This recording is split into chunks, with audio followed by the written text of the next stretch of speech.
नमस्कार दोस्तों, वंदे मातरम, जय हिंद। आप सभी का पुनः बहुत बहुत स्वागत है आपके अपने यूट्यूब चैनल मैथ्स हॉस्पिटल में। दोस्तों, आज हम अनुपात और समानुपात की आखिरी क्लास पढ़ने वाले हैं और ये क्लास काफ़ी महत्वपूर्ण होने वाली है। महत्वपूर्ण इसलिए होने वाली है दोस्तों क्योंकि इस क्लास में मैंने वो क्वेश्चन संयोजित किए हैं जो अक्सर मुझसे डाउट के रूप में पूछे गए हैं या जिनमें बच्चे का कभी ना कभी कोई डाउट बनता है, वो आज की क्लास में क्वेश्चन सेट हैं। दोस्त, मेरा गला थोड़ा सा ठीक नहीं है, इसलिए हो सकता है आवाज़ थोड़ी दबी हुई आ रही हो, लेकिन आवाज़ का प्रभाव मैं हमारे क्वेश्चंस पर नहीं पड़ने दूंगा। आपको वही ताकत और वही क्षमता के साथ मैं पढ़ाने वाला हूँ। तो आइए दोस्त, आज का हम सेशन शुरू करते हैं।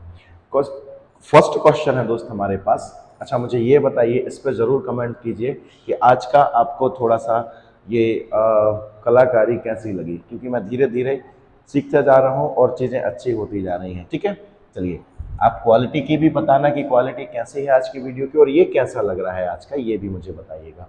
चलिए हम क्वेश्चन शुरू करते हैं दोस्त। आज मैंने एक और चीज़ ऐड की है, इंग्लिश में भी क्वेश्चन किए हैं और हिंदी में भी लिखे हुए हैं, तो इंग्लिश वालों को भी प्रॉब्लम नहीं होगी और हिंदी वालों को तो कोई प्रॉब्लम होती ही नहीं है। ठीक है, अब क्वेश्चन पढ़ते हैं हम लोग दोस्त। क्वेश्चन है हमारे पास कि दो स्टेशनों के बीच प्रथम और द्वितीय श्रेणी के किराए का अनुपात 4:1 है तथा प्रथम और द्वितीय श्रेणी से यात्रा करने वाले यात्रियों की संख्या 1:40 है। यदि कुल किराया 11,000 रुपये प्राप्त हुआ हो तो बताइए प्रथम श्रेणी के यात्रियों से कितनी राशि ली गई थी। तो इस क्वेश्चन को हम करने वाले हैं। ठीक, क्या बोला है दोस्त इसने हमसे यहाँ पे। ठीक है, मैं पेन यहाँ पे सिलेक्ट कर ले रहा हूँ, ये वाला पेन ठीक रहेगा, दिखेगा इसमें। ठीक है, चेक कर ले रहा हूँ एक बार। ठीक है दोस्त, यहाँ पे हमसे बोला गया है कि दो स्टेशनों के बीच के जो किराए का अनुपात है वो 4:5 है। कौन सा? प्रथम श्रेणी है दोस्त। कौन सी श्रेणी है? प्रथम श्रेणी है। और कौन सी है? सेकंड क्लास है। फर्स्ट क्लास और सेकंड क्लास का जो किराए का अनुपात है दोस्त, किराया लगता है। ठीक है, यहाँ पे क्या है? किराया लगता है। वो क्या लगता है? 4:1 के अनुपात में है। किराया क्या लगता है? 4:1 के अनुपात में किराया लगता है। ये बात क्लियर है? आप कहेंगे सर जी क्लियर है। ठीक है, अब इसमें क्या कह रहा है? प्रथम श्रेणी और द्वितीय श्रेणी से यात्रा करने वाले यात्रियों की संख्या का अनुपात।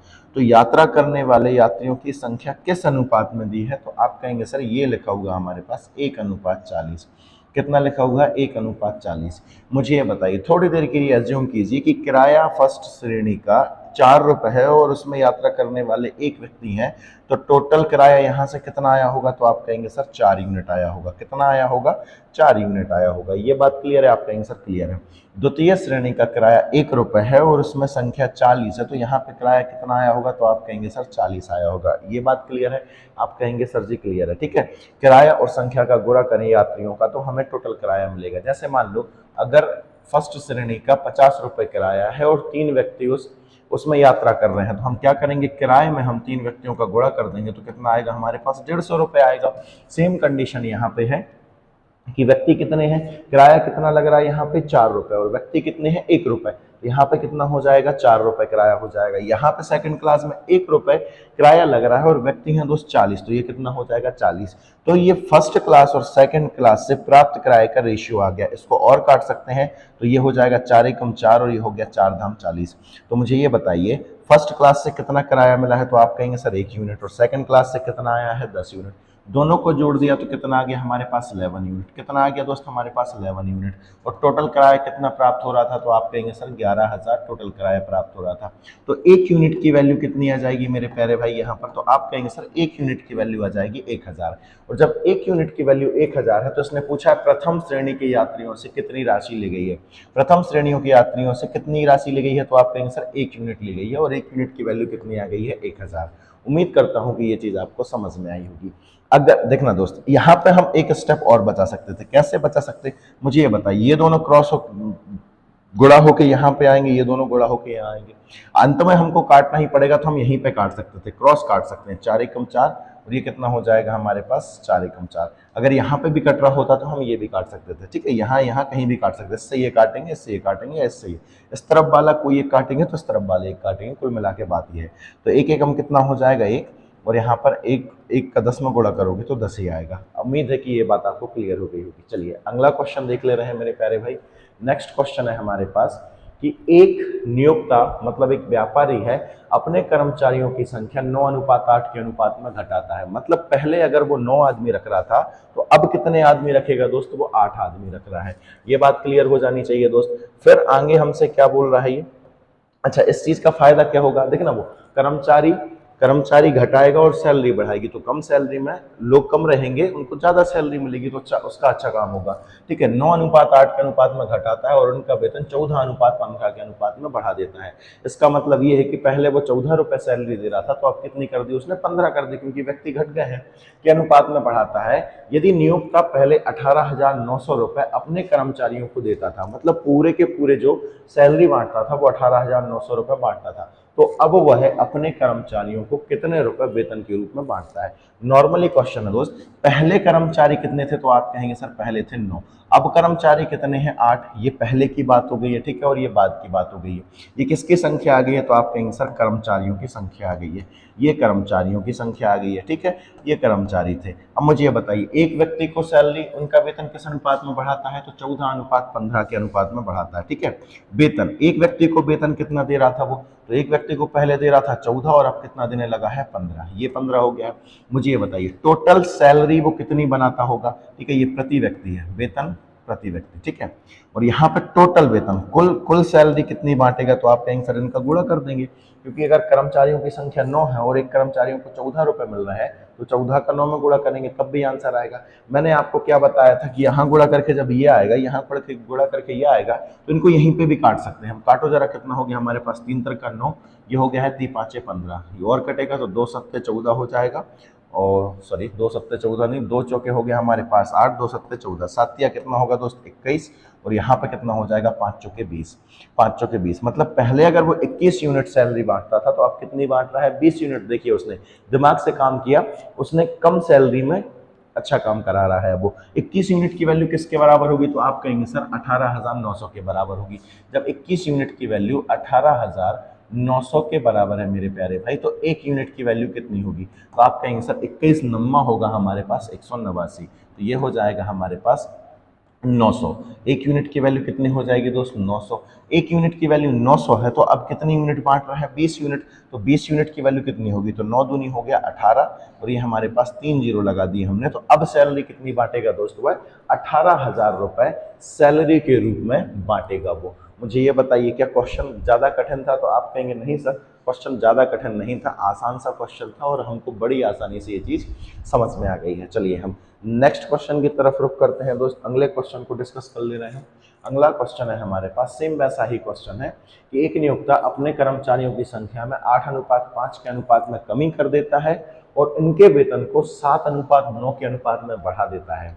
परिणाम स्वरूप सभी कर्मचारियों के वेतन की कुल राशि में क्या परिवर्तन होगा, हमसे ये पूछा हुआ है। क्या कह रहा है दोस्त यहाँ पर ये कि अनुपात किस अनुपात में घटाता है व्यक्तियों की संख्या, तो ये पहले 8 थे, तो अब कितने कितने व्यक्ति हो गए हैं उसके यहाँ काम करने वाले, तो आप कहेंगे सर ये कर दिया इसने 8:5 के अनुपात में कर दिया, और ये मैं आपको अच्छे से पढ़ा के आ चुका हूँ। ठीक है, और वेतन किस अनुपात में बढ़ा रहा है, तो 7:9 के अनुपात में बढ़ा रहा है। ओवरऑल परिवर्तन देखना है तो 8 7 कितना हो जाएगा हमारे पास 56, और 9 पन्ना कितना हो जाएगा 45, 9 पन्ना 45। तो पहले 56 यूनिट सैलरी बांटता था, अब कितनी बांट रहा है 45 यूनिट बांट रहा है। इसको अगर ये कट रहा होता तो हम इसको और काट लेते, फिलहाल ये नहीं कट रहा है, तो कमी हुई कि वृद्धि हुई, तो आप कहेंगे सर 56 से 45 कमी हो गई है, मतलब क्या हो जाएगा हमारे पास 9 पन्ना 45, यहाँ पे दोस्त 56 की जगह यहाँ पे 46 की जगह 45 होगा, प्रिंटिंग मिस्टेक हो गई है, तो 56:45 के अनुपात में कमी हो गई है। सभी कर्मचारियों के वेतन की कुल राशि में क्या परिवर्तन होगा, तो 56 से कितना हो गया है 45, तो 56:45 के अनुपात में कमी हो गई है। ये चीज यहाँ से क्लियर हो गई है। आसान सा क्वेश्चन था, पढ़ने में कठिन लगते हैं दोस्त ऐसे क्वेश्चन, लेकिन होते बहुत आसान है। दोस्त ये वाले क्वेश्चन को करने से पहले मैं आपको कुछ चीज बताना चाहूंगा। मैं आपसे एक छोटी सी बात पूछना चाहूंगा कि a cube minus b cube is equal क्या होता है? तो आप कहेंगे सर ये होता है a माइनस बी, ब्रैकेट के अंदर होता है हमारे पास a square plus a b plus b square, ये हमारे पास होता है दोस्त। ठीक है, ये चीज़ क्लियर है? आप कहेंगे सर क्लियर है, और यदि क्लियर नहीं है दोस्तों इसको लर्न कर लेना, याद कर लेना, ये आपको याद होनी चाहिए। वैसे मुझे यहाँ पे ये बताइए, यहाँ पर हम इसको जब सॉल्व करेंगे, इसको सॉल्व करेंगे तो ये देगा क्या? तो आप कहेंगे सर ये देगा हमको x माइनस वाई कोष्टक के अंदर, जब हम इसको सॉल्व कर रहे हैं दोस्त, है ना, इसको सॉल्व कर रहे हैं तो ये देगा हमको कोष्टक के अंदर x square plus x y plus y square, यही देगा। आप कहेंगे सर देगा, और इसके जस्ट नीचे क्या लिखा हुआ है रेशियो में? तो ये सेम टू सेम यही लिखा हुआ है, x square plus x y plus y square, यही लिखा है। आप कहेंगे सर लिखा है, तो इससे अगर हम इसको काट दें, और इसका जो रेशियो दिया था वो कितना दिया था? 5:1, मतलब 5:1। जब इससे ये कट गया तो यहाँ पर मुझे ये बताइए x माइनस वाई की वैल्यू कितनी हो जाएगी? तो आप कहेंगे सर x माइनस वाई की वैल्यू हो जाएगी यहाँ पर 5। कितनी हो जाएगी? 5। ये हमारे पास समीकरण नंबर 1 हो गया है। इतनी सी बात क्लियर है? तो आप कहेंगे सर जी क्लियर है, बहुत आसान था। नेक्स्ट हमारे पास, ठीक है, ऊपर इंग्लिश में नीचे हिंदी में दिया है। अब इसकी वैल्यू दे दी इसने अपन को 7:1। ठीक है, अब मुझे ये बताइए x square minus y square, तो आप क्या लिख सकते हैं इसको? एक्स प्लस वाई, और क्या लिख सकते हैं दोस्त इसको? एक्स माइनस वाई लिख सकते हैं ना। उसके बाद अनुपात है, अनुपात मतलब नीचे हमारे पास हो जाएगा ये एक्स माइनस वाई। ये चीज़ क्लियर है? आप कहेंगे गुरु जी क्लियर है। 7 बटे कितना लिखा हुआ है? 1। इससे ये न पड़ गया तो एक्स प्लस वाई की वैल्यू क्या हो गई है दोस्त हमारे पास? x प्लस वाई की वैल्यू हो जाएगी 7। ये समीकरण नंबर 2 हो गया है। इसको विलोपन विधि से हल कर देना। ठीक है, मैं इसको सीधा सीधा हल करूंगा। जब आप x की वैल्यू निकालेंगे तो दोनों को जोड़ेंगे तो कितना होगा हमारे पास? यहाँ पे 2x हो जाएगा, और 7 और 5 कितना हो गया है? 12। तो x की वैल्यू होगी, x की वैल्यू 12 का आधा करोगे तो कितनी आएगी? 6। आप अपने हिसाब से कर लेना। जब y की वैल्यू निकालोगे तो मैं कहूंगा कि 7 में से 5 घटाओ, कितना मिलेगा? 2, और 2y की वैल्यू 2 है तो y की वैल्यू कितनी हो जाएगी? तो आप कहेंगे सर y की वैल्यू हो जाएगी 1। आप विलोपन विधि से जिस तरीके से भी निकाल सकते हो निकाल लेना। ठीक है, ये भी विलोपन विधि ही मैंने यहाँ पे लगाई है। तो x का मान आ गया है 6 और y का मान आ गया है 2। हमें वैल्यू चाहिए है 2x रेशियो 3y की वैल्यू चाहिए है। यहाँ पे x का मान रखो जरा, तो आप रखेंगे सर यहाँ पे 6 रख देंगे, और y की जगह क्या रख देंगे? तो y की जगह हम 1 रख देंगे। जो चीज़ कट रही है उसको काटो जरा। 3 कम 3, 3 दूनी 6, 2 दूनी कितना हो जाएगा? 4, और यहाँ पे बाद में लिखा हुआ है 1। तो हमारा आंसर हो जाएगा दोस्त ऑप्शन नंबर बी यहाँ पर करेक्ट हो जाएगा। 4:1 हमारा यहाँ पे आंसर होने वाला है। बताइए क्वेश्चन में क्या दम थी? आप कहेंगे सर बिल्कुल भी दम नहीं थी। हालांकि हमने इसको ज़्यादा लंबा खींच दिया है। जब हम सॉल्व करने के लिए बैठते हैं दोस्तों इतना लंबा नहीं खींचा जाता है। करेंगे कैसे इसको? इजी बता दे रहा हूँ। जब इसको लिखेंगे आप क्या लिखेंगे? x माइनस वाई, और कोष्टक के अंदर क्या रहेगा? ये रहेगा, तो इससे ये कट जाएगा। 5/1 है तो यहाँ पे x माइनस वाई की वैल्यू कितनी हो जाएगी? 5। x माइनस वाई की वैल्यू हो गई है 5।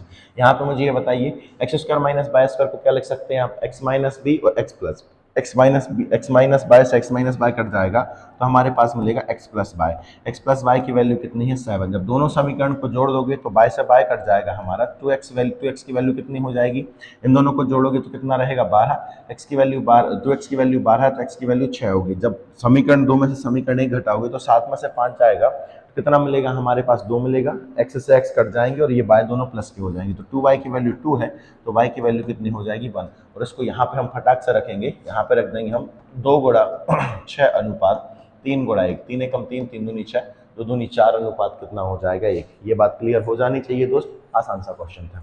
चलिए नेक्स्ट क्वेश्चन हम देख ले रहे हैं। ये महत्वपूर्ण क्वेश्चन है दोस्त। इस तरीके के क्वेश्चन में बच्चे गलतियां करते हैं। क्या गलतियां करते हैं वो मैं आपको आज समझाने वाला हूँ। ठीक है, यहाँ पे हमारे पास दिया हुआ है, इसने क्या दिया हुआ है? a/b, मतलब a/b को हम क्या लिख सकते हैं? 2/1 लिख सकते हैं। तो आपसे पूछा है 2a प्लस, क्या पूछा है इसने हमसे 2a plus 2b upon 2a plus 2b upon a plus 2b, ये हमसे इसकी वैल्यू पूछी हुई है। बच्चे क्या करते हैं जनरली, मैं भी आपको बताऊंगा, और ये कहाँ लगाना है कहाँ नहीं लगाना वो भी बताऊंगा। यहाँ पे ये कहते हैं कि a की वैल्यू 2 है तो b की वैल्यू कितनी? 1। फटाक से यहाँ पर रखेंगे मान, तो कितना हो जाएगा हमारे पास? 2 गुणा क्या रखेंगे यहाँ पर? 2 धन 2 गुणा कितना कर देंगे? b का मान कितना हो गया है? 1। यही करते हैं नॉर्मली। ठीक है, और यहाँ पे क्या हो जाएगा? a की वैल्यू हमारे पास 2 है और b की वैल्यू क्या है हमारे पास? तो आप कहेंगे सर b की वैल्यू 1 है। इसको सॉल्व करो, 2 दूनी कितना हो गया? 4 और यहाँ पे हो गया है 2। नीचे करोगे तो ये हो गया हमारे पास 2 एकम 2 और ये हमारे पास कितना हो गया है 4, दोनों को जोड़ दो तो हमारे पास 6 बटे कितना हो गया है 4, और इसको सॉल्व करेंगे तो हमारे पास कितना आएगा 3 बटे 2। आंसर हो जाएगा हमारा 3 बटे 2, तो बिल्कुल करेक्ट आंसर है। आंसर क्या हो चुका है 3 बटे 2। ये बात क्लियर है तो आप कहेंगे सर जी क्लियर है। लेकिन देखना नेक्स्ट क्वेश्चन को हम देख ले रहे हैं।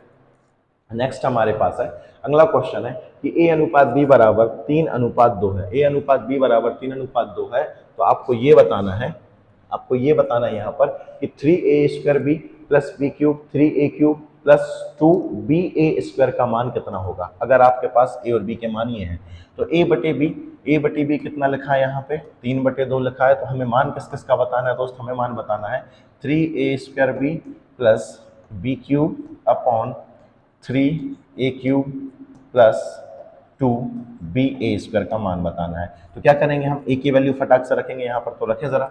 ये कितना हो जाएगा हमारे पास 3 गुणा a की वैल्यू रखोगे तो a², 3 त्रिका कितना हो जाएगा 9, और b की वैल्यू कितनी हमारे पास 2। ये हमने किया b³ मतलब ये हो जाएगा हमारे पास 8। समझ रहे हैं आप, कहेंगे सर समझ रहे हैं। यहाँ पे 3 गुणा a का मान कितना हो जाएगा तो a³ 27 हो जाएगा, प्लस यहाँ पे रखेंगे आप तो कितना होगा हमारे पास 2 गुणा यहाँ पे देगा ये b का मान कितना है तो आप कहेंगे सर b का मान हमारे पास 2 है, और a का वर्ग करोगे तो कितना मिलेगा तो आप कहेंगे सर a का वर्ग करेंगे तो हमें मिल जाएगा 9 मिलेगा। कितना मिलेगा 9। इनको सॉल्व करके लिख देना है। ये कितना होगा हमारे पास दोस्त 9 दूनी कितना हो गया 18, ठीक है 18 दूनी 36, 18 किया कितना हो जाएगा हमारे पास 54। इसको सॉल्व किया तो 54 में जब हम दोस्त 8 जोड़ेंगे तो हमारे पास आ जाएगा 62। कितना आएगा 62, और यहाँ पे करो जरा 27 दिया कितना हो गया तो आप कहेंगे सर 27 दिया हो गया 81, 9 दूनी 18 और 18 दूनी कितना हो गया 36। जब 81 में 36 जोड़ोगे तो ये हमें देने वाला है 117। तो आंसर कितना आ जाएगा हमारे पास 117 आंसर आ जाएगा। 62 बटे 117 यहाँ पर करेक्ट आंसर हो जाएगा। यहाँ पर क्या हो जाएगा 62 बटे 117 हमारा आंसर हो जाएगा। इतनी बात क्लियर है तो आप कहेंगे सर आप सिखा क्या रहे हैं। तो दोस्त अगले क्वेश्चन में आप 100% गलती करोगे क्योंकि 90% लोग यही करते हैं। अगला क्वेश्चन हम देख ले रहे हैं। नेक्स्ट हमारे पास है कि a अनुपात b बराबर 1:2 है। तो आपको बताना है a प्लस b का cube upon a³ plus 2ab² का मान क्या होगा। चलिए यहाँ पे देख ले रहे हैं हम a बटे b बराबर कितना होगा 1/2 हो गया है। तो आपसे पूछा है इसने a plus b³ upon a³ plus 2ba² हमसे पूछा हुआ है। दोस्त ध्यान रखना, अभी जाना नहीं है, ठीक है, अच्छे से समझ के जाना चीज़ों को। यहाँ पे a की वैल्यू क्या रखेंगे आप लोग 1 रखेंगे, ठीक है। b की वैल्यू क्या रखेंगे तो आप लोग 8 रखेंगे। b की वैल्यू 2 रखेंगे तो b³ करेंगे तो 8 हो जाएगा। a की वैल्यू फिर यहाँ पर a³ करेंगे तो 1 ही रहेगा। 2 लिखेंगे, b की वैल्यू कितनी है 2, a की वैल्यू 1। इसको सॉल्व करेंगे तो ऊपर कितना हो जाएगा 9 और नीचे कितना होगा 4 दूनी 2 दूनी 4 और 1 कितना हो गया 5। इस हिसाब से आपका आंसर क्या हो जाएगा 9/5 हो जाएगा। आंसर क्या हो जाएगा 9/5। यदि आपने ऐसा किया है दोस्तों गलत हो गया, ठीक है। अगर आपने 9/5 कर दिया है ना तो गलत हो गया है। तो क्यों गलत हुआ है इसका आंसर सुनिए। ये गलत हो चुका है आंसर, ठीक है। ये आंसर गलत क्यों हुआ है समझना दोस्त। ये आंसर इसलिए गलत हुआ है, ध्यान रखना कि हमारे पास जो a और b का अनुपात है वो 1:2 है। इनको अगर वास्तविक संख्या माननी होगी तो हम a को मानेंगे, a को क्या मानेंगे 1x, a को मानेंगे हम 1x और b को क्या मानेंगे दोस्त हम 2x मानेंगे। ध्यान रखना इस चीज का, क्योंकि ये रेशियो दिया है, इसकी वास्तविक वैल्यू नहीं दी है, और जब तक वास्तविक वैल्यू नहीं मानोगे आप तब तक आंसर नहीं आ जाएगा। हाँ, पिछले सवालों में इत्तेफाक से ऐसा हो रहा था, और इत्तेफाक क्या है वो भी मैं आपको बताने वाला हूँ। ध्यान रखना। अब यहाँ पर रखो जरा x का मान। a की वैल्यू कितनी रखोगे तो आप कहेंगे सर x रखेंगे। b की वैल्यू कितनी है तो 2x है। जब 2x का क्यूब करोगे तो आ जाएगा हमारे पास 8x³, ठीक है। नीचे क्या रखोगे यहाँ पे हो जाएगा हमारे पास x³, ठीक है। फिर यहाँ पे होगा 2। b की वैल्यू कितनी है तो आप कहेंगे सर b की वैल्यू हमारे पास 2x पुट कर दी, और a की वैल्यू क्या हमारे पास x, तो ये हो गया हमारे पास x²। इसको ज्यादा से ज्यादा सॉल्व क्या कर सकते हैं हम, ये ऊपर दे देगा x प्लस 8x³। ध्यान रखना, क्या ये जुड़ेंगे दोनों तो आप कहेंगे सर नहीं जुड़ेंगे। ध्यान रखना, जोड़ मत देना। नीचे क्या हो जाएगा तो नीचे हमारे पास ये x³ है, और इसको सॉल्व करोगे तो ये क्या देने वाला है 2 दूनी कितना हो गया है, इसको हम साथ में ले रहे हैं। ये हो जाएगा हमारे पास 2 दूनी कितना हो गया 4x³। ये 4x³ में जब 1x³ जुड़ेगा तो ये कितना हो जाएगा 5x³ हो जाएगा। 5 गुणा x की घात 3 ये हो गया। क्या मुझे ये बताइए क्या अब ये और सॉल्व हो रहा है, क्या अब ये समीकरण और सॉल्व हो रहा है। तो तो आप कहेंगे सर जब हमें x की वैल्यू ही पता नहीं है तो ये क्या सॉल्व होगा। हो सकता है x का मान 1 हो जाए, हो सकता है x का मान 0 हो जाए तो कुछ और मान मिलेगा, हो सकता है x का मान 1 हो जाए तो कुछ और मान मिलेगा, x का मान जब 2 हो जाएगा तो कुछ और मान मिलेगा, 3 हो जाएगा तो कुछ और मान मिलेगा। मतलब यहाँ पर हम x का मान निर्धारित नहीं कर सकते। जब x का मान निर्धारित नहीं कर सकते तो इस क्वेश्चन का आंसर कैसे निर्धारित करेंगे दोस्त हम। तो इसका आंसर आ जाएगा निर्धारित नहीं किया जा सकता। इसका आंसर क्या हो जाएगा मेरे प्यारे भाई, निर्धारित नहीं किया जा सकता। अब मैं आपको जो चीज सिखाने वाला हूं कि डायरेक्ट कैसे रखना है और x मान के कैसे रखना है, तो मैं आपको यही सजेस्ट करूंगा कि डायरेक्ट के चक्कर में मत रहना। आप ऐसे सवालों को x मान के कर लेंगे तो इसमें कोई बड़ी भारी बात नहीं है, समय ज्यादा नहीं लगता है दोस्त, बड़ी आसानी से हो जाते हैं। जैसे हमने पिछले 2 क्वेश्चन किए हैं, वहां पे हो क्या रहा था और यहाँ पे क्या हो रहा था, यहाँ पे मैं आपको समझा दे रहा हूँ। यहाँ पे देखना दोस्त, यहाँ पे पावर 3 है और यहाँ पे कितना है अपने पास, यहाँ पे पावर 1 है। यहाँ पे पावर 1 है क्या, नहीं है। क्या यहाँ पे पावर 3 है क्या, नहीं है। जब ऐसी कंडीशन बन जाए कि ऊपर की पावर और नीचे की पावर सेम हो जाए तब हम वहां डायरेक्ट रख सकते हैं, लेकिन फिर भी मैं सजेस्ट करूंगा कि x मान के ही करना। जैसे पिछले 2 क्वेश्चन में यहाँ पे देखना, ये क्या था हमारे पास, चलो इससे पहले वाला क्वेश्चन दिख रहा है, फर्स्ट वाला क्वेश्चन था। यहाँ पे क्या लिखा हुआ था, तो आप कहेंगे सर यहाँ लिखा हुआ था हमारे पास 2a, यहाँ पे था हमारे पास दोस्त 2a प्लस 2b अपॉन क्या है हमारे पास a प्लस 2b। यहाँ पे देखना, यहाँ पे भी पावर 1 है, यहाँ पे भी पावर 1 है, यहाँ पे भी पावर 1 है, यहाँ पे भी पावर 1 है। तो यहाँ पर विदाउट x के भी करोगे तब भी आंसर आएगा, लेकिन मैं आपसे कहूंगा कि x मान के ही करो। जैसे यहाँ पर ये हमको दिया है a बटे b बराबर कितना दिया है, 2 बटे 1। इसका मतलब है a की वैल्यू क्या रख ले रहे हैं हम, 2x, और b की वैल्यू क्या रख ले रहे हैं दोस्त, 1x। अब इसको फटाक से रखो। यहाँ पर a की वैल्यू जब आप 2x रखोगे तो 2 दूनी कितना हो जाएगा, 4, इसके साथ x लग जाएगा, प्लस b की वैल्यू अगर आप x रखोगे तो कितना हो जाएगा हमारे पास, ये 2x हो जाएगा। ठीक है, नीचे क्या रहेगा दोस्त हमारे पास, a की वैल्यू कितनी है, 2x हमने फटाक से रख लिया, प्लस b की वैल्यू कितनी है हमारे पास, x है, तो ये कितना हो जाएगा हमारे पास, 2x हो जाएगा। ये बात क्लियर है, आप कहेंगे सर क्लियर है। दोनों को जोड़ो तो ऊपर हो जाएगा हमारे पास 6x, नीचे हो जाएगा दोस्त हमारे पास 4x, x से x कट जाएगा। इन सवालों में क्या होगा, ऐसी कंडीशन में क्या होगा दोस्त, x से x कट जाएगा और इसको काटोगे तो फिर क्या होगा, 2 3 6, 2 दूनी 4, इसका आंसर आ जाएगा 3/2, 3/2। मुझे ये बताइए यहाँ पर कौन सी बड़ी भारी हमने बात की है कि भाई x रख के करने में टाइम लग रहा है, तो x रख के आसानी से हो रहा है, इसमें आपका कंफ्यूजन नहीं होगा और कोई समस्या नहीं होगी। जब x कट जाएगा तभी उसका मान क्या होगा, निर्धारित होगा। अन्यथा की स्थिति में अगर x बच रहा है तो उस सवाल का आंसर होगा दोस्त निर्धारित नहीं किया जा सकता, क्योंकि x का मान हम कैसे पुट करेंगे। नेक्स्ट क्वेश्चन यहाँ पे देखना, यहाँ पे पावर 1 थी, यहाँ पावर 1 थी, तो बटे में यहाँ पे पावर 1 है, यहाँ पे भी पावर 1 है। नेक्स्ट क्वेश्चन में भी सेम ऐसे हुआ है। यहाँ पे देखना a², इसको इसमें देखना यहाँ पे पावर कितनी है, तो आप कहेंगे सर ये हमारे पास दे रहा है, ये हमें दे रहा है 3a² b की पावर 1 प्लस यहाँ पे क्या है हमारे पास b³ है कि नहीं। आप कहेंगे सर नीचे हमारे पास 3a³ है और यहाँ पे हमारे पास 2ba² है। आप कहेंगे सर यहाँ पे भी तो पावर असमान है, तो नहीं है दोस्त। यहाँ पे देखना पावर 2 है और यहाँ पे पावर 1 है, तो पावर कुल मिला के कितनी है, 3। यहाँ पे कितनी हमारे पास 3 है, यहाँ पे पावर 3 है, यहाँ पे पावर कितनी है 1 और यहाँ पे पावर कितनी है 3। तो ध्यान रखना, आप ऐसे सवालों को x मान के करना तो बड़ा अच्छा रहेगा और आसानी से चीजें आएंगी। क्लियर हो गया है, तो आप कहेंगे सर क्लियर है। नेक्स्ट क्वेश्चन हमारे पास है, अगला क्वेश्चन ये हम कर चुके हैं दोस्त, ठीक है, ये वाला कर चुके हैं हम, क्या ये वाला कर चुके हैं, ठीक, ये वाला और करना है दोस्त हमको। ये वाला मुझे फटाक से बताइए क्या करेंगे हम यहाँ पर, तो आप कहेंगे सर यहाँ पर हम x मानकर कर ले रहे हैं, तो x मान के करने पर निर्धारित हो जाएगा। मैं कहूंगा कि इसका निर्धारित नहीं किया जा सकता। क्या नहीं किया जा सकता निर्धारित, क्यों, क्योंकि यहाँ पे पावर कितनी है 2, यहाँ पे पावर 1 है, यहाँ पे पावर 2 होनी थी, यहाँ पे पावर 1 होनी थी, तब जाके ये हो सकता है कि कट जाता। पर फिलहाल यहाँ पर x मान ले रहे हैं, a की वैल्यू क्या हो जाएगी, तो आप कहेंगे सर a की वैल्यू हो जाएगी 3x, b की वैल्यू हो जाएगी यहाँ पर 4x। फटाफट रखो जरा, a का मान कितना है हमारे पास, तो a का मान दोस्त यहाँ पर है 3x। a का वर्ग करोगे तो कितना हो जाएगा, 9x वर्ग हो जाएगा कि नहीं, आप कहेंगे सर हो जाएगा। b की वैल्यू कितनी है, 4x हो गया है। ये दोनों तो जुड़ने से रहे तो नहीं जोड़ सकते, हाँ x कॉमन ले सकते हैं। यहाँ पर देखना इन दोनों को जोड़ना है, ये कितना है हमारे पास, तो आप कहेंगे सर a की वैल्यू है हमारे पास 3x और b की वैल्यू हमारे पास 4x। ज्यादा से ज्यादा हम क्या कर सकते हैं, ऊपर क्या कर सकते हैं दोस्त, हम ज्यादा से ज्यादा x कॉमन ले सकते हैं। x कॉमन ले लो तो ये बचेगा हमारे पास 9x और ये हो जाएगा 4, ठीक है। नीचे क्या हो जाएगा, 4 और 3 कितना हो जाएगा, 7 हो जाएगा। x से x कट गया, ये आ गया हमारे पास 9x धन 4/7। क्या मुझे ये बताइए, क्या x का मान आप यहाँ पर डिफाइन कर सकते हो, x का मान आप कोई रख सकते हो, निर्धारित कर सकते हो क्या। आप कहेंगे सर x का मान हमें पता ही नहीं है तो हम कहाँ से निर्धारित करेंगे दोस्त। तो ध्यान रखना ऐसी कंडीशन में क्या हो जाएगा, निर्धारित नहीं किया जा सकता। क्लियर हो गया है? तो आप कहेंगे सर जी बिल्कुल क्लियर है।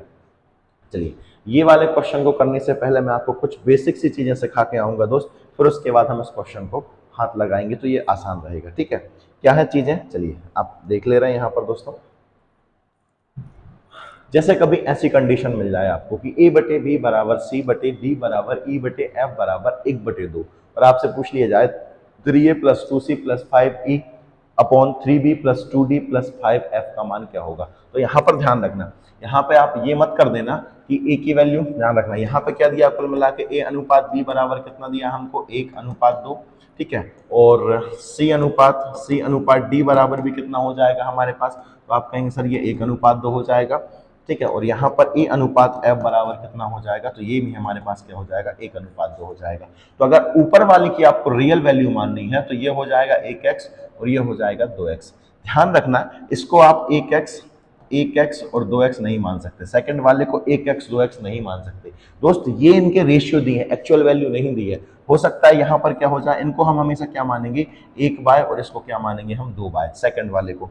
ई और एफ क्या हो जाएगा आपके पास, इनको ना तो आप बाय मान सकते हो ना ही एक्स मान सकते हैं, तो लास्ट वाला होगा हमारे पास एक जेड प्लस क्या हो जाएगा 2z। तो ये अलग अलग मान होते हैं, ध्यान रखना। इनके बीच में अगर कोई रिलेशन होता, जैसे ये चीज लिखी होती a बटे बी बराबर b बटे c बराबर 2:3 मान लो 3 है, तो ऐसी कंडीशन में क्या होता, a अनुपात b बराबर कितना होता 2:3 और b अनुपात c बराबर कितना होता 2:3। तो ऐसी कंडीशन में हम इनको x मान सकते थे। क्यों मान सकते थे, ध्यान रखना इनके बीच में एक रिलेशन है, यहाँ पे b कॉमन है, यहाँ पे भी b कॉमन है, और ये चीज मैं आपको समझा के आया हूँ कि इनको हम बराबर कर सकते थे, पर यहाँ पर कोई भी चीज कॉमन नहीं है। a अनुपात b का रिलेशन c अनुपात d से कुछ भी नहीं है, बस इतना ही रिलेशन है कि इनका रेशियो निकालते हैं तो बराबर आते हैं। तो भाई इसकी वैल्यू कुछ और हो सकती है, इसकी वैल्यू कुछ और हो सकती है, इसकी वैल्यू कुछ और हो सकती है। जैसे मान लो इसकी वैल्यू क्या हो सकती है, 1 हो सकती है, इसकी 2 हो सकती है, इसकी वैल्यू मान लो हो सकता है 20 हो सकती है, और इसकी क्या हो सकती है 10 और 20 हो सकती है। इसकी वैल्यू हो सकता है भाई कितनी हो जाए, इसकी वैल्यू हो सकता है 10 हो जाए, और इसकी वैल्यू हो सकता है 20 हो जाए, और कितनी हो जाए 40 हो जाए। मुझे ये बताइए क्या ए और बी के मान, सी और डी के मान और ई और एफ के मान बराबर है क्या, तो आप कहेंगे सर बराबर नहीं है। तो यहाँ ऐसी कंडीशन में हम करेंगे क्या दोस्त, इसको आसान बनाते हैं हम, ठीक है।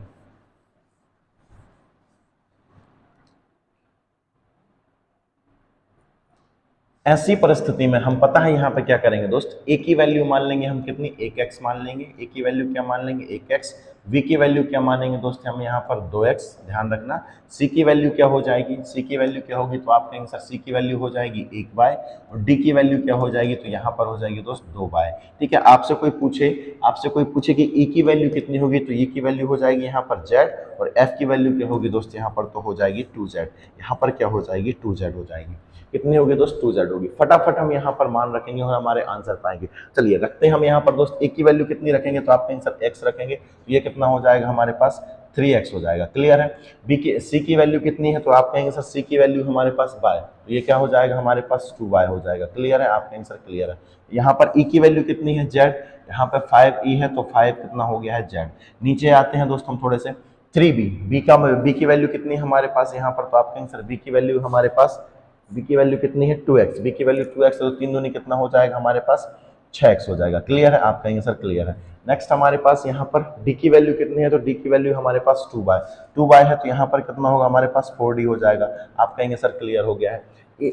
यहाँ पर मुझे ये बताइए f की वैल्यू कितनी है 2z, तो 5 दूनी कितना हो गया है 10 z हो गया है। आप कहेंगे सर हो गया है। इनमें से मुझे ये बताइए सब में से 2 कॉमन आ रहा है क्या, सब में से 2 कॉमन आ रहा है। आप कहेंगे सब में से 2 कॉमन आ जाएगा, तो यहाँ पर मिलेगा हमारे पास 3x प्लस ये देगा हमको 2d, और यहाँ पे देने वाला है ये 5z। इतनी बात क्लियर है, आप कहेंगे सर क्लियर है, ठीक है। ये स्टेप को मैं खत्म किए दे रहा हूँ। यहाँ पे हमारे पास आ गया 3x 2d प्लस 5z। क्या इससे हम इसको काट सकते हैं, आप कहेंगे सर काट सकते हैं। तो ऊपर क्या बचा हमारे पास, कुछ नहीं बचा, तो 1, तो आंसर आ गया हमारे पास 1/2। आंसर क्या आ गया है 1/2। मैं आपसे एक बात बोलूं कि ऐसे सवाल को हल करने की जरूरत नहीं थी, सीधा देख के बता सकते हैं कि हम इसका आंसर 1 है। तो कब होगा इसका आंसर, ध्यान रखना।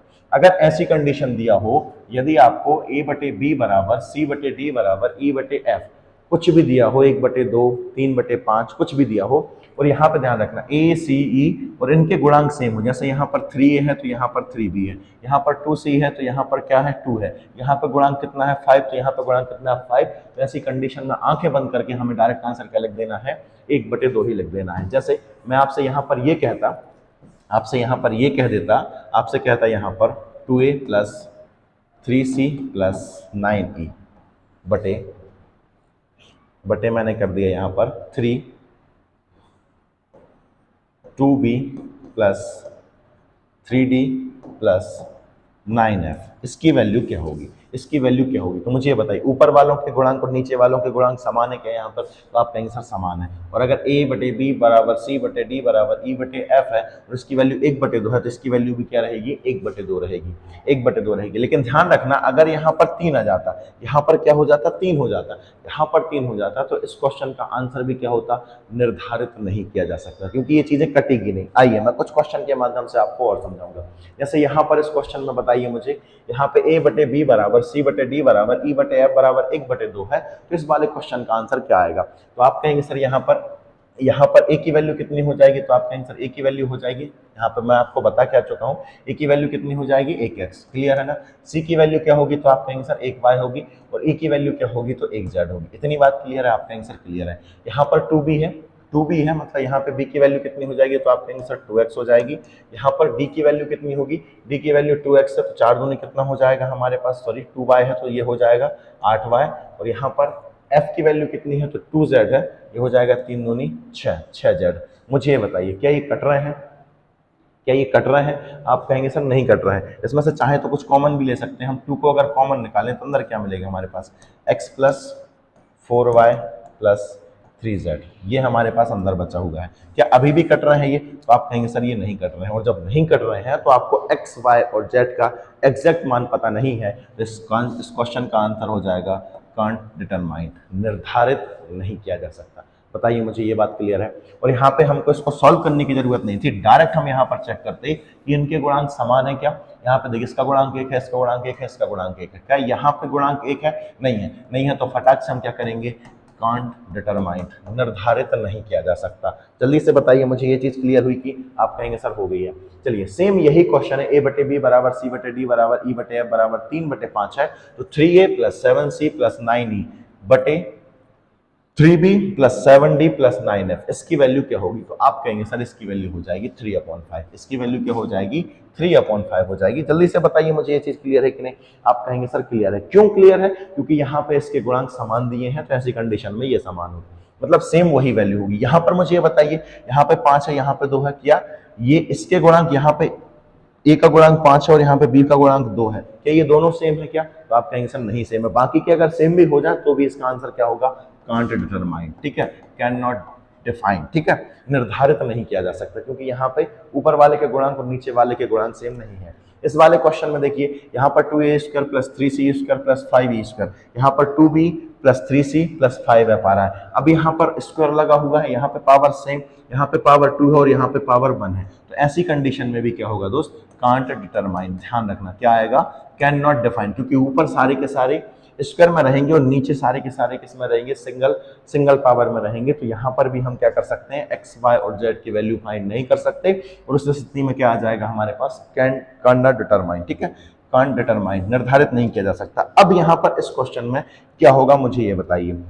तो ध्यान रखना, अगर ऐसे कहीं क्वेश्चन फंस जाए तो इसको डायरेक्ट देख के कांट डिटरमाइन नहीं लगा देना दोस्त, निर्धारित नहीं किया जा सकता, नहीं लगा देना। क्यों नहीं लगा देना, क्योंकि अगर कोई चीज कॉमन निकल रही है तो पहले कॉमन निकाल लो। ऊपर से क्या कॉमन आ जाएगा मेरे प्यारे भाई, तो आप कहेंगे सर ऊपर से हम अगर 2 कॉमन ले लें तो अंदर बचेगा हमारे पास 3a, ठीक है, 3a प्लस, जल्दी से बताइए, तो आप कहेंगे सर 4 7c प्लस यहाँ पर मिलेगा 9e, यही मिलेगा, तो आप कहेंगे सर बिल्कुल मिलेगा। क्लियर है, क्लियर है। अब मुझे ये बताइए यहाँ से क्या कॉमन आ रहा है, तो आप कहेंगे सर यहाँ से 3 कॉमन आ गया, 3 कॉमन ले लो, तो अंदर क्या मिलेगा दोस्त, तो अंदर मिलने वाला हमको क्या मिलेगा, ये मिलेगा 3 का 9a प्लस हमारे पास 7d प्लस क्या मिलेगा हमारे पास 9f। इतनी बात क्लियर है, आप कहेंगे सर क्लियर है।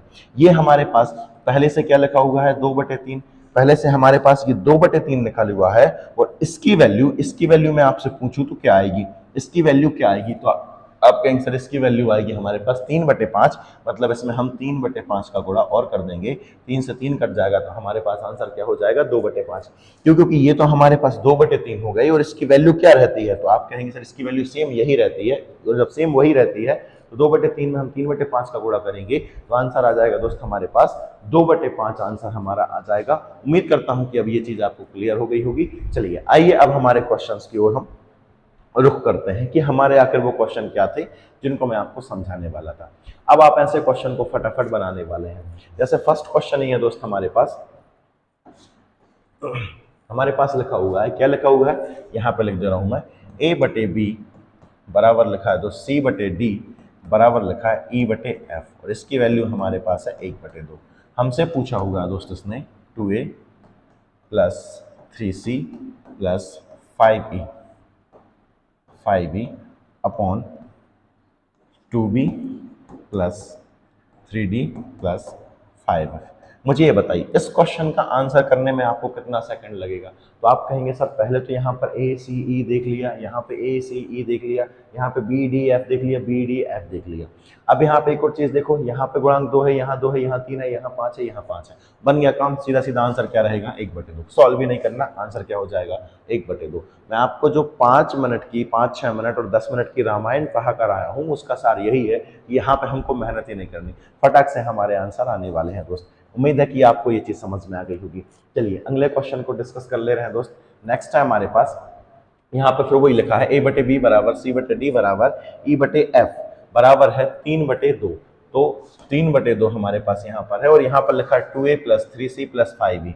और यहाँ पे बताइए, यहाँ पर 2a लिखा और यहाँ पे सिंगल क्या लिखा हुआ b। अगर हम इसको इस तरीके से लिखें 2a plus 3c plus 5b, और नीचे क्या रहेगा दोस्त हमारे पास सिंगल b रहेगा, और यहाँ पे क्या रहेगा 3d प्लस क्या रहेगा 5b। ये भले ही सेम हो जाए लेकिन यहाँ पे तो गुणांक सेम नहीं है, जिसका हो जाएगा निर्धारित नहीं किया जा सकता। क्या हो जाएगा, निर्धारित नहीं किया जा सकता। अब ये मत पूछना कि क्यों नहीं होगा, मैं आपको पर्याप्त डिस्कस करके आ चुका हूँ इस पे कि ऐसे आखिर क्यों होते हैं। चलिए दोस्त फटाक से बता दीजिए मुझे कि वीडियो कैसी लगी। यदि अच्छी लगी है तो वीडियो को लाइक कर दीजिए, और चैनल पर पहली बार है तो चैनल को सब्सक्राइब जरूर करें, और हाँ शेयर करना ना भूलें। नेक्स्ट क्लास में बहुत जल्द मुलाकात होगी, तब तक के लिए नमस्कार, धन्यवाद।